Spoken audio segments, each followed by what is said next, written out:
All right, welcome everybody to episode 6 of the Writer's Cut. I am your host, Edwin Acevedo. I am here with the one and only, the recluse of the hardline. You know, the brains behind the Diaz Brothers brand, Brandon. What's going on, brother? What's up, man? I'm probably the of the people that are so reclusive. I'm the one who's still alive. You have Yes, some people that are like just completely gone, but still part of that whole group and stuff. But yes. Some never made it out of the hardline DM group. So yeah, say a prayer for those guys. About right. to tweet this out to everybody. So why don't you introduce yourself, tell everybody a little bit about yourself, and we'll see if we can get some people in here. Yeah, it looks like we got Admiral Wackass joining us in the chat. Oh, What's up? yeah, brother, thank you. Um, well, so Brandon from Zaid Comics, artist and just creator, I guess, founder of Zaid Comics with my brother Phil, and we just go on from there. And so Phil does usually most of the writing, and I'll help him out with kind of drafting up ideas. If he has like a story mechanic idea or something like that. But for the most part, usually just stick to art. Doing kind of off comic art as well and things of that nature. I did draw the interiors of the first and second Magic Cop main story book, so those are 96 pages each.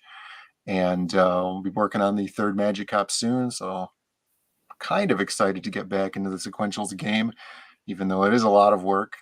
But it's always a fun journey going through and kind of seeing that script and then putting it down, how you feel like it needs to be on paper. And the way that Phil does writing is is probably a little unique. I feel like I've heard artists come back to him, and he has a unique writing style and the way that he kind of establishes the story and leaves some interpretation to the artist, but does give a good layout, for if he requires certain things and stuff. So I do enjoy that, and then putting in things that, you know, I want to see in there too, or Simpsons jokes or whatever. Yeah, man, it's So super interesting. You know, it's like I said, it's a guy who just kind of started his journey as far as being a creator. You know, working with an artist has definitely been like a learning experience. I've lucked out because I've, you know, a lot of the guys had guys like Canales, uh, you know, How Comics. They've been like super easy to work with. But yeah, it's always like an interesting process, especially when you both kind of have can read the same thing on a script and get two different things from it. So if you can talk a little bit about that, you know, as far as like, you know, any kind of like mishaps or different little things where you kind of maybe added something that wasn't there, and kind of go into that if you can a little bit. sure. I mean, I have to say, just to preface this, it's unique here in the community that we're in, because let's say we were just in an independent comic book scene, it would be more difficult, I think, to communicate between an artist and a writer. And we have so many well-seasoned artists in the community that we're working with, and their understanding of writer communications, and they know how to do layouts, and they know how to do creative designs and stuff. And so, all of their input gets put into the books that we're making as well. At Zaid Comics, we work with fantastic artists, and they churn out amazing things, stuff that I can't even dream of. um when I was doing Magic Cop stuff, I remember our our good friend, the late hardliner, he's still kicking around somewhere, Passion for Drawing, was saying that Brandon does stuff that kind of pushes boundaries on like panel layouts or like weird angles and stuff.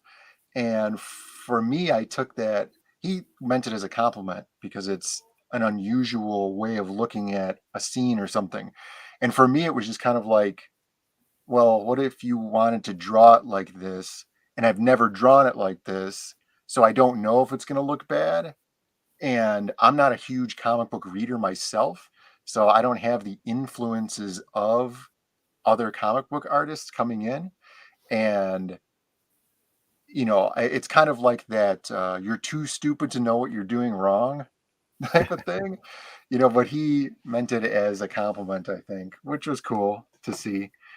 Um, when Phil does his writing, which is he's basically the only writer I've ever worked with on some. I've done some concepts for some other guys and things, but as far as sequentials, he'll do his writing for Magic Cop, or I did the pages for the pianist short story in the Myths of the Lost pages, Ashcan, and he'll basically just kind of go, here's the page, this is what I want as the idea on the page. Here's some dialogue, so you could get the emotions out of people and stuff. And I'll try to frame those things how I think they're supposed to be framed up. Like in the pianist one, there was scenes of like her on the subway, and then this kind of like assassin bodyguard, or the target is on the subway, and there's like this assassin guy in the background, and he looks like this. But then later on, when he's going to go kill the guy, he's bald, and I had forgotten that I drew him with hair in this other scene, and I was like, oh man, what am I supposed to do about this? So when I had him coming into the like the front door of the house to kill this guy, I had him like push the door open real fast so that his toupee flew off, and it's just like in the background. And I shot it from this scene, I mean, from this angle that is from a Simpsons Treehouse of Horror, where they're doing the shinning episode, and Homer bursts through the door and he's like, hello. And it's shot from real low, and he's super wide for some reason. And I just thought that would be such a great shot to do there. And, so I like to throw those things in when I'm doing, stuff like that. Cause, even though it's like a very, very linear idea of like, this guy's going to go assassinate this other guy, and then she's going to stop him. I feel like those little things make it fun for me to draw.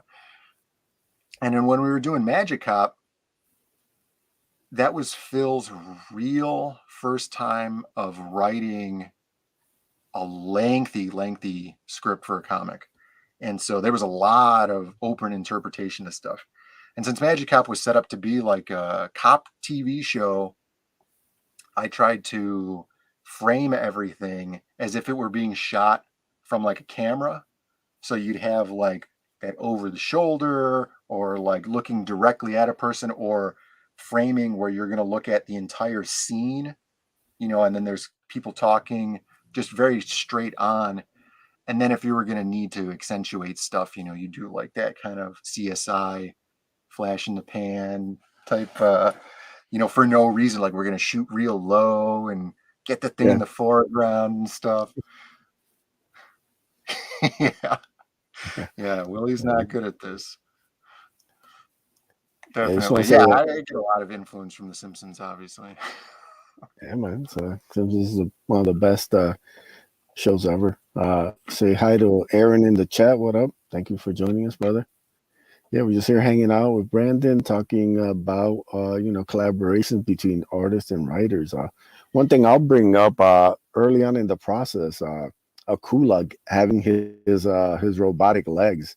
So as we see right here with the Slam Buddy, the little robot legs there. That was pure accident. That was completely like a Canales invention.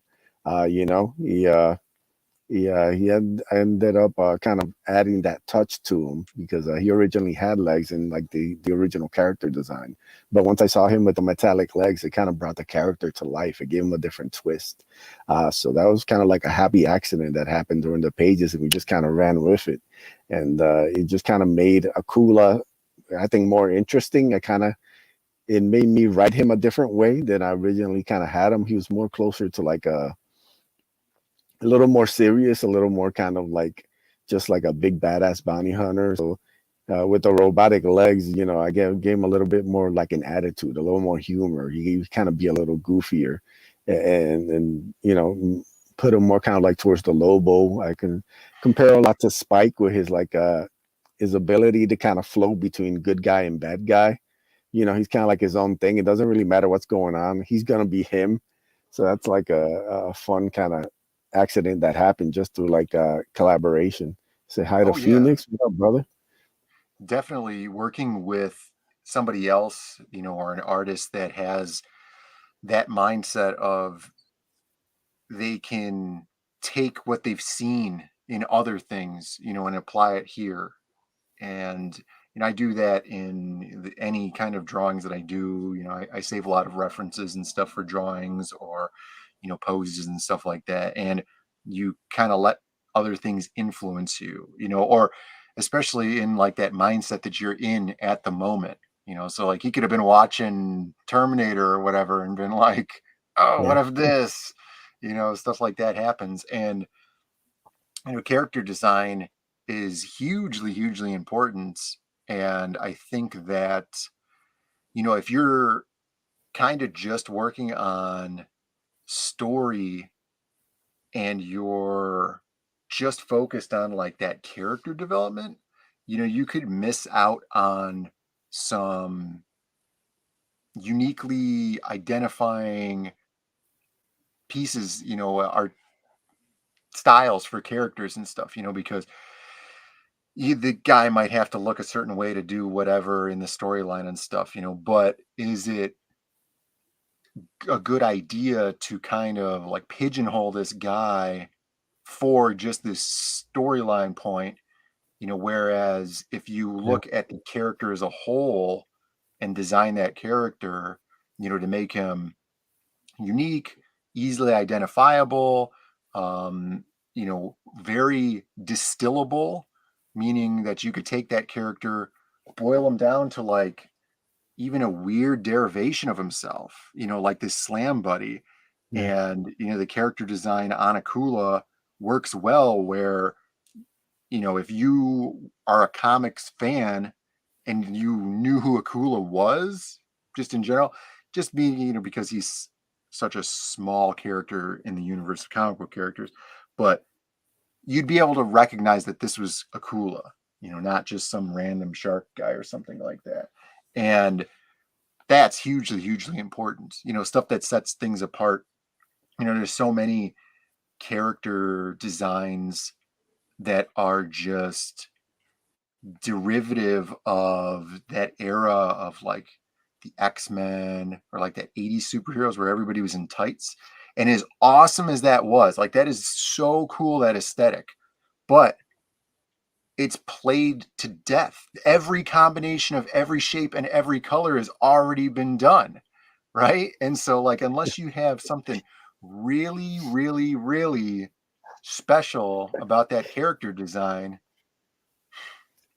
it's going to just fall to the wayside. They're just going to think, oh, he's just an X-Man or something like that. what It's up, like Phil in the Phil chat. in the house? Yeah, I'm not Aaron even giving going away to spoilers. dignify. I'm not even going to Uh, dignify Aaron's comment with a response. yeah. No, man, that's great. To me, the thing that makes comics unique is, it's even more so of a visual medium than it is like a written one. And the visuals really bring it to life. Like I said, just like an example of that, Akula, it gave me like a different twist on his character. So now that I write him, he's almost completely done a 180 from what he was originally to now. Same thing with anytime I get like a character design, like I visualize a lot of stuff in my head, but it isn't until, I get art back from Canales, I get from Hal, from whichever artist I'm working with, and they bring it to life, and I see it colored, and I see it for real. That's when it triggers like a different kind of mindset, So it's very Mm-hmm. important to get like those kick-ass visuals that really hit you. Like the first time I got I don't think he's around anymore, but Chris Hicks did the Angelique, her original character design. It was absolutely beautiful piece, like fully colored. Her wings, everything was insane. Like he took the idea that I was giving him, and he just brought it to life in a different way. And that really kind of was something that it was like a high bar to, because every artist that draws her now has to match up to that initial Right. design. They get the insane wings, and her like her beauty. She's like one thing I told Canales for notes about her. She's a mix between just physically, she's a mix between MJ and Madeline Pryor. So she's got some of the good girl and the bad girl in her. The fact that she's a redhead, so she's got the curves, and she's got that Hmm. villain kind of appeal, but there's also a little bit of kind of like kindness to her, in small ways, but it's there too. So like I said, seeing all the different artists put their spin on it and kind of take her to that next level, and I'm like super excited about like what her future is, and I think volume 3 is going to bring her to life. But that's all thanks to like the artist as much as it's to me, because once I get that design and I get to see the actual visuals, everything that I have written down, I usually go back and I'll tighten it up, and it gives me like a different twist on it. So it's super crucial to make sure that whoever you have designing your characters is kind of like on your same wavelength and knows how to kind of do that comic book style, because it is a different medium. It's not like a standard kind of pin up or still drawn. It has to come to life in many ways. So yeah, that's super cool that we can kind of turn these kind of loose ideas into like these real characters that you can make like an action figure of, you can make a statue of, you can make a shirt of, and it goes from the written story to like the visual story, and then it goes to merch, and then it goes to other things. So it's one of the really unique things about comic books, and this process that oh, Phoenix right there. Gonna be in Chi Town, so might be Awesome. seeing the Diaz brothers. Yeah, we'll be out there. Oh yeah.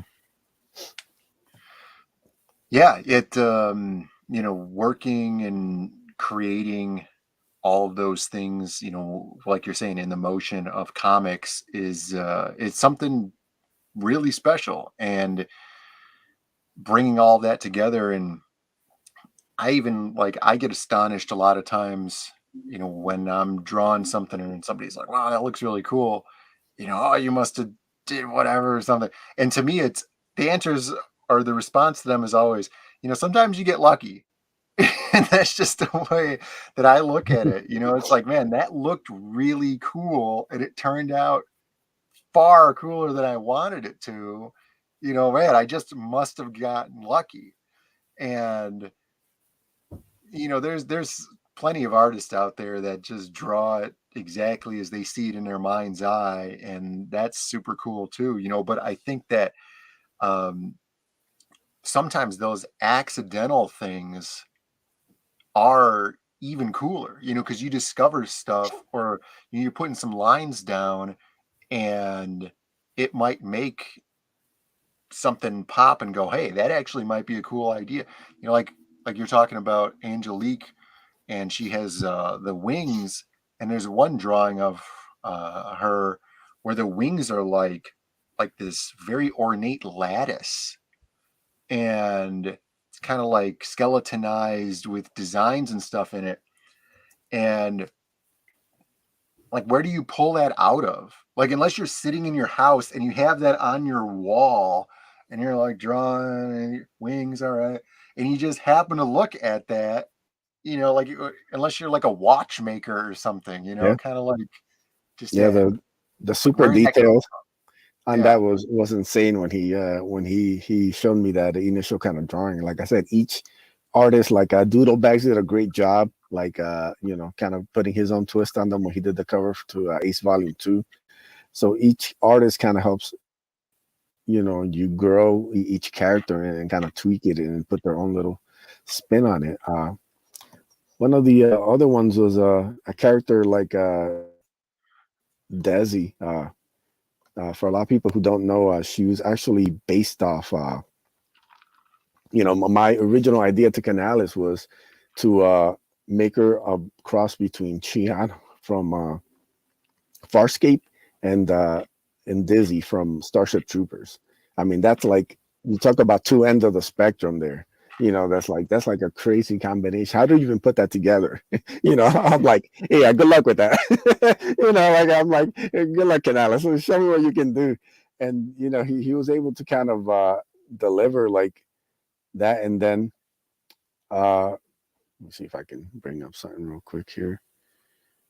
God, I'm so out of practice on a stream yard. It's not even funny, man. Like I feel like I haven't streamed them forever. You still, did you finally upgrade to working on a computer now? Still on my Chromebook. At least. Yeah, at least. All right, so let's see. Let's have my whack ass thing. There we go. So it looks like it Yeah. might be a whole meetup over there in C2E2. Yeah, I hear there's a number of people coming out. Phil and I will be at C2E2 this upcoming weekend, all 3 days. We're going to be in the arcade section with Galloping Ghost Arcade. Going to have a small table there with some of our stuff and art and things like that. And as well as, I think, almost 50 free to play arcade cabinets we're bringing as well. So you could come and check that out if you're going to be in the Chicagoland area over this weekend.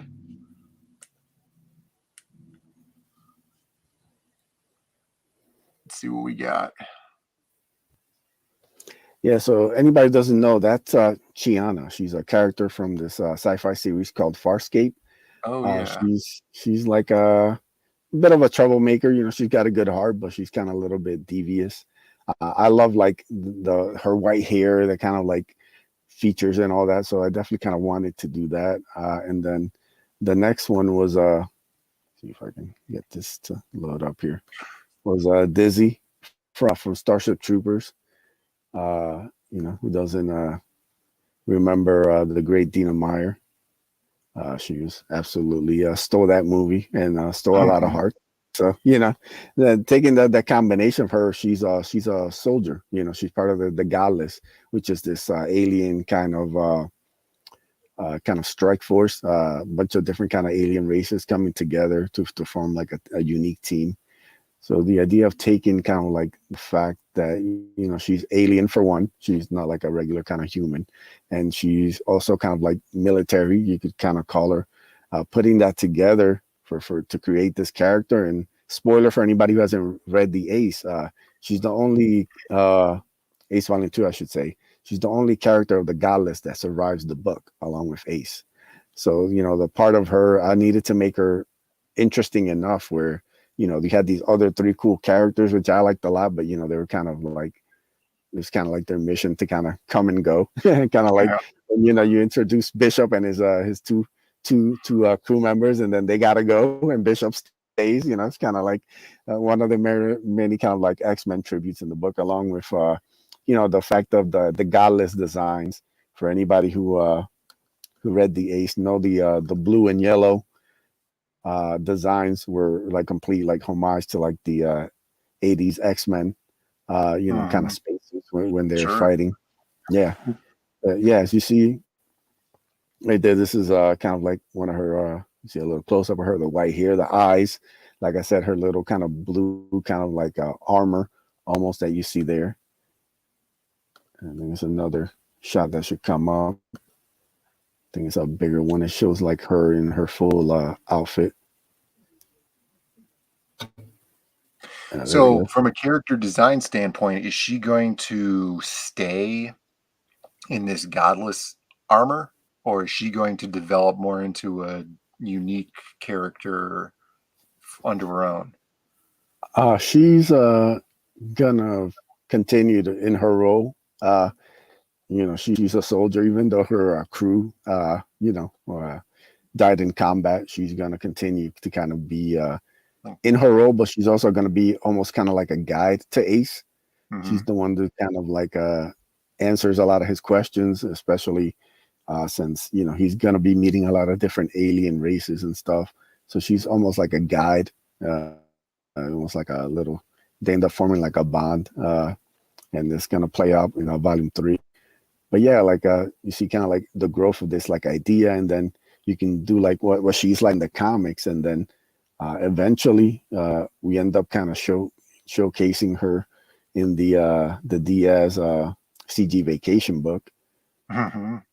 So I hit up Renzo for like a pinup on her, and he gave me a lot of cool designs. You see her, that's her in her full like top to bottom outfit and stuff, which is super cool with David there. And they have like a bit of a unique bond. She's a bit of an empath, so she can kind of read his aura, which kind of makes it interesting. And then this is some of the stuff I was sending Renzo because he wanted to do like a nice pinup for like a CG Vacation. Obviously, you got to go with like the classic Marvel swimsuit kind of stuff. The Rogue. Uh, just kind of sending him some ideas, and then obviously wanted her out of her armor. But I didn't have any reference for it, so he just kind of told him, give me a couple of different poses, give me a couple of different things, and after we talked about it, he came up with the final design, which is the last thing here, which is a beautiful piece. Like just completely, just kind of blew me away when he sent me the final piece for that. So yeah, you see Yeah, like her, the gun, the outfit, the colors with the yellow, all that kind of fun and stuff. like the on the artist here, it's super important that he's able to make sure that the viewer knows what universe this character is from, and so instead of just doing kind of a generic beachscape or something like that, the firearm, the boots, the surface she's standing on, the background and stuff, it sets the tone of that universe that she's from. And that kind of adds to that character because obviously her suit's not there, so the Yeah, background covers for the rest of that. They did an awesome job. yeah, it's a really sick piece. So yeah, that's kind of like the fun about kind of being in the space, and definitely something that I've definitely I think I've gotten more comfortable with as far as like the communication and reaching out to different artists. Which, it's all a process as we learn here. Like I said, the point of this kind of stream isn't for me to give you advice and be like, oh, this is how I do it, or like this is how you should do it. No, we're just telling you some of the process that we go through. This is like just kind of people who are kind of starting that process. It's been like, you know, how long since Magic Cop, Brando? I think this is going to be the fourth year, I think, Yeah, or so going into the fourth year at least. yeah, like 3-4 years, multiple books, multiple kind of experiences, and I think it's Yeah. fun to talk about. I think it's especially, I know there's new creators coming every day, new people looking to get into this space, or maybe looking to get back into the space after some time off. So it's cool to kind of talk about it. And like Alan, the Howl Comics is fantastic artist, just amazing. And he does stuff just on the page that establishes such a universe that your characters are in, and when I was drawing Magic Cop 1, I tried to kind of create the universe as I was putting it down on the page because Phil had been talking about like big surprise. He'd been talking about like Simon Bisley and how he would draw in extra stuff in the background of things that he enjoyed drawing. So like I guess he enjoys drawing like animals or something like that. And so he put in like these space penguins flying around and stuff. Yeah, And so I'm working on Magic Cop. We had no structure or anything kind of to roll on. So we were designing everything from scratch. So you're kind of building up the world, and we wanted to kind of set that the world was unusual. And so that's why I would put in like weird restaurants and stuff in the background, or like just goofy funny stuff like they're at the beach and then that little dinosaur steals the pretzel away from the girl, the bikini girl on the roller skates. And like just drawing that in the background makes me chuckle while I'm drawing it. It's like, haha, this is going to be funny. And the colorist is going to have to color this and, stuff like that. But then people on Twitter or, and just out there as the readers, bringing that up, saying like, hey, this little dinosaur right here is the reason why I read comic books, for stuff like this, because this is funny to me. And, creating an iconic scene just out of that tiny little, I want to draw something funny joke. I think that's awesome, and you could write that in, of course, but I think just organically giving birth to that is so much fun. Yeah, for sure. But yeah, now that we've kind of touched a little bit on that, why don't we talk about what's currently going on? This is your latest project right here, Lost Pages 3, Crimstone by Zaid Comics. Almost at 27K, which is awesome to see. Yeah. Got 23 days left. Why don't you, for anybody who's been sleeping under a rock or anything, why don't you let them know a little bit about this? Yeah, Lost Pages 3. We just got finished off of the back of CG Vacation. So we went from Lost Pages 2 into CG Vacation, right into Lost Pages 3. Lost Pages 2 did phenomenally. It was based on the silhouette from the Lost Pages universe. And so people wanted to get into the next character. Phil was super excited to get into the Crimstone character, especially since he's such a big, like that brute character fan. Uh, and he wanted to get back in with working with Simon Bisley again. And so we went in to the Crimstone storyline, and that's where we are now. And it's awesome. So we're exploring a little bit more of that side of the Lost Pages storyline. So we see Jazz and Crim as they go through this next story, and they have to fight new foes, including some imaginary fiends that are out there. And this is going to give birth to some really cool villain characters, and it's also going to bring in some other Lost Pages characters that we haven't necessarily seen a lot of yet. So you're going to see a little bit more matte black this time. There's some silhouette in here as well. And I think just exploring that side of the Lost Pages in the Jazz and Crim side is going to be a really different angle on the Lost Pages, just because of like this really slashing, busting down walls and stuff, brutishness to Crimstone. It's going to be a really cool change of pace for the Lost Pages, and I know there's a lot of people who are super excited to see this. Um, I don't have a ton of hand in this project. Phil's doing all the writing. He's had this going on for a while, and but the stuff that I've had a hand in, I know it's awesome, and everybody's really, really gonna love it. Yeah, man, it's absolutely fantastic series. I've championed this not just because I'm cool with you and Phil, but I just this is the kind of stuff that I want to see from indie comics. I see too much stuff that's a little too derivative, and there's nothing wrong with a little bit of that, But we want to see unique stuff, and I think while you see some similarity to some stuff from the past, you see a lot of newness. You see, first off, Yeah, incredible art. Like if you look at this page, you take everything away. This could be published by Marvel or DC, when they were publishing actually good books. So, like you can't deny the quality of the art for one. And then Phil has really crafted, has become, he was a good writer. I think he's become a really, really good writer now. Like he feels comfortable, and he's grown with every story he's told with these characters. So this is the kind of stuff we need right here in this indie movement. yeah. Phil, he studies writing. He hones stuff. He does multiple passes on things, which I think is hugely important. You don't get a lot of that anymore. I think like in the writer's room, they probably spit out a script and then it just goes out to publish.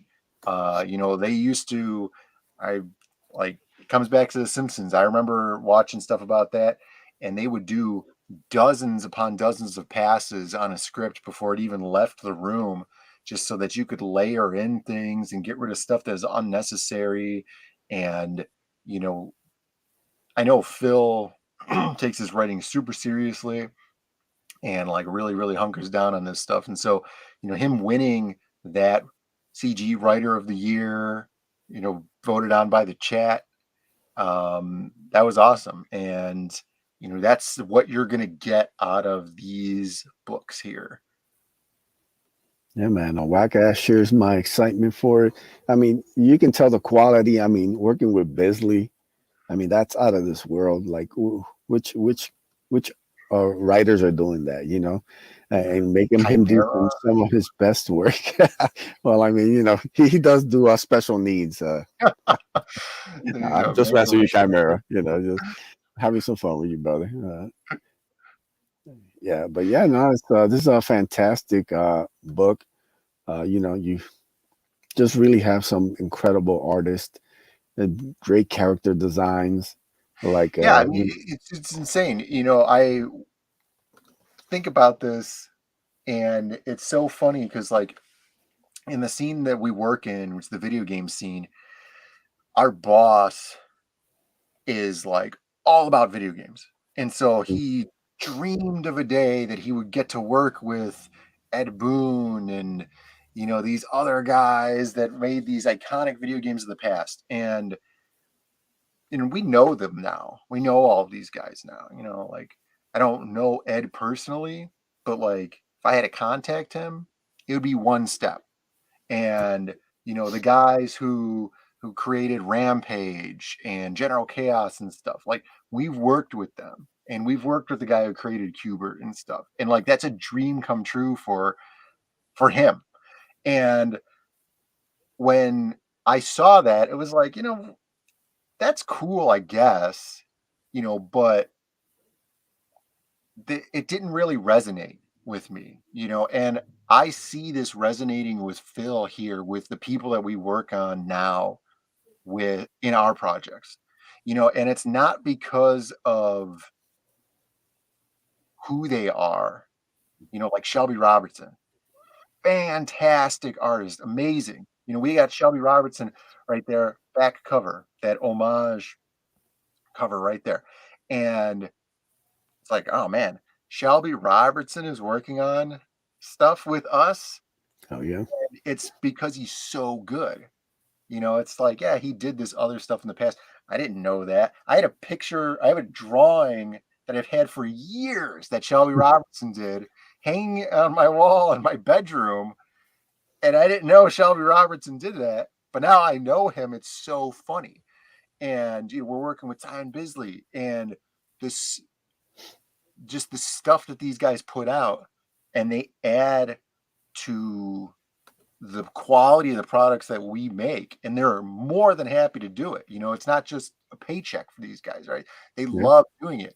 That's what's awesome about all of this. And it's different than like that video game thing. You know, these guys, it's hitting different, and that's cool. You know, like we just see like, yeah, those guys used to work on this stuff. Now they're working with us, and they're happy to do it.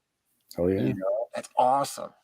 That's incredible, man. It's like, want to shout out Chris in the chat, Red Dress Press. What up, brother? Thank you for joining us. Oh, yeah, General Chaos on the Genesis. I remember playing that when I was in elementary school. And like you get to the end where you have to fight the general, and then if you beat him up too hard, he would just pull out a gun and shoot you.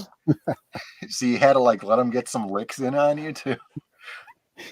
Oh, man, this talk about like that's another thing, like the creativity of like a lot of those kind of more old school games was off the charts, man.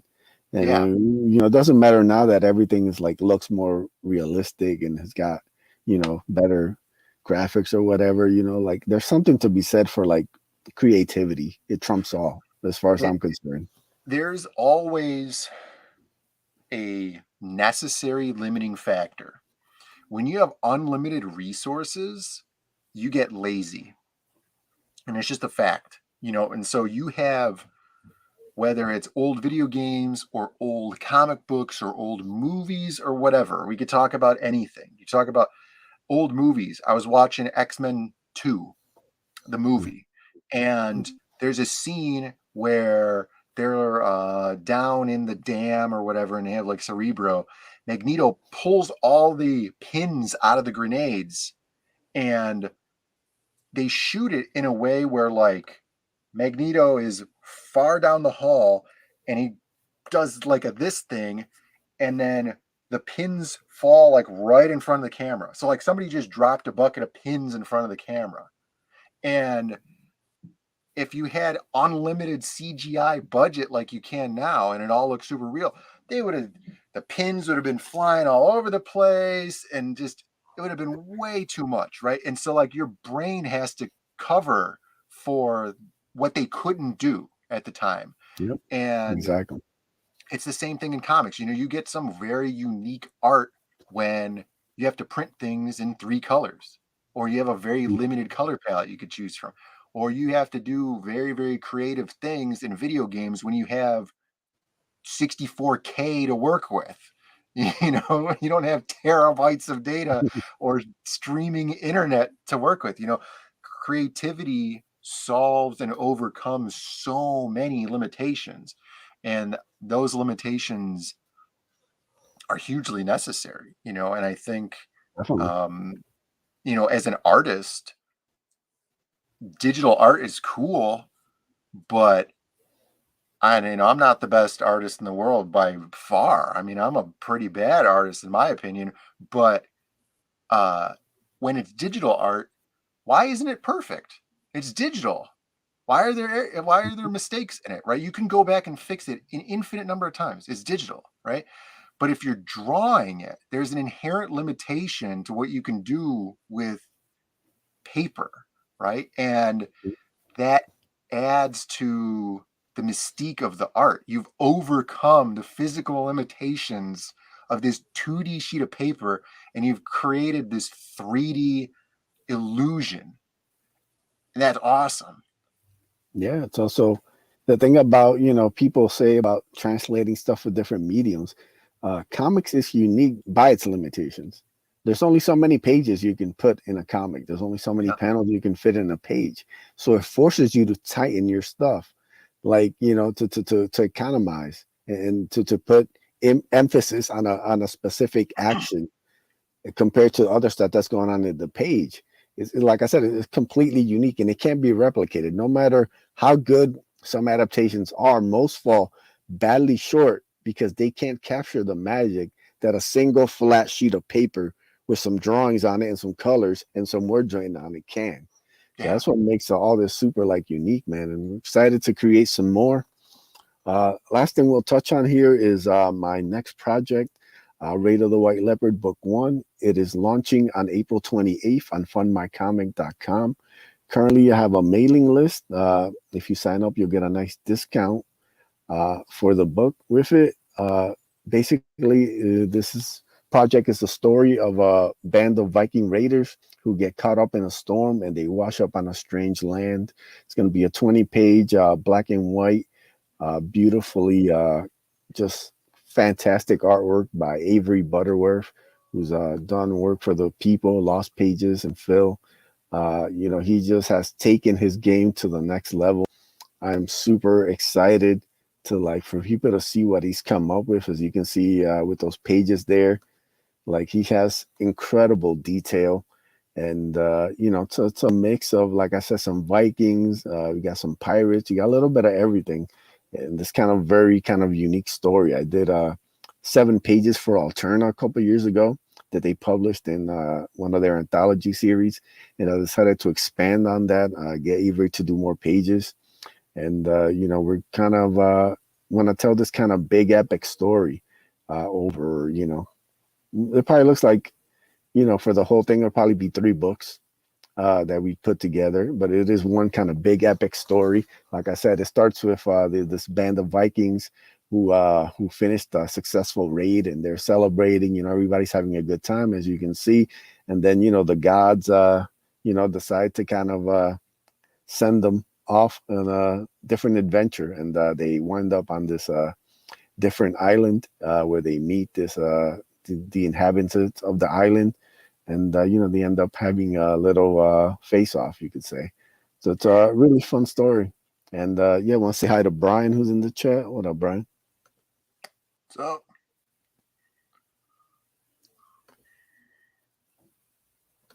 See what Whack Ass was saying here. yeah, Creativity is always boosted by less options and resources cost to creation. There we go, brother. Dropping gems in the chat. absolutely. So yeah, we have 2 pages left to complete this, and then it goes off to my letter SK.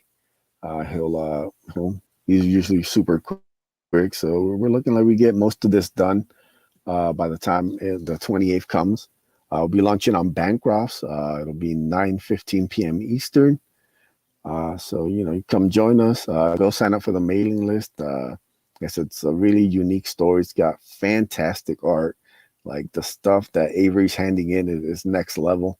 I'm super proud of this, and like I said, it's gonna be like one kind of big epic story. Consider it like a kind of like a Netflix kind of limited series. 3-4 books, and then we kind of tell the full complete story, and then kind of wrap it up. And it's really fun. I had a blast writing it, and hopefully everybody will join us on April 28th on Fund My Comic, and we can get it funded, and we can get out book 2 and book 3 for you. Hopefully in the next year. So, yep. Just want to thank you, Brando, for hanging out with me today. Sure. Thanks for Dropping having me. some gems. Everybody in the chat, man, you guys rock. Thank you so much for joining us. Like I said, we do this every 2 weeks. This is episode 6 of the Writer's Cut. We'll be back in 2 more weeks with another great creator chatting about comics. You can find all the links to everybody's projects in the description. I jumped a couple of links in the chat also. So you can back lost pages. It is necessary. Go do that. Go sign up for Raid of the White Leopard book 1, launching in about a month, and we will catch you in a couple of weeks. Brandon, any closing words for the people? If you guys ever travel backwards through time, don't touch anything, because even the slightest change can change the future in ways that you cannot possibly imagine. There we go. And also say no to seed oils. So. That's a given. All right, guys.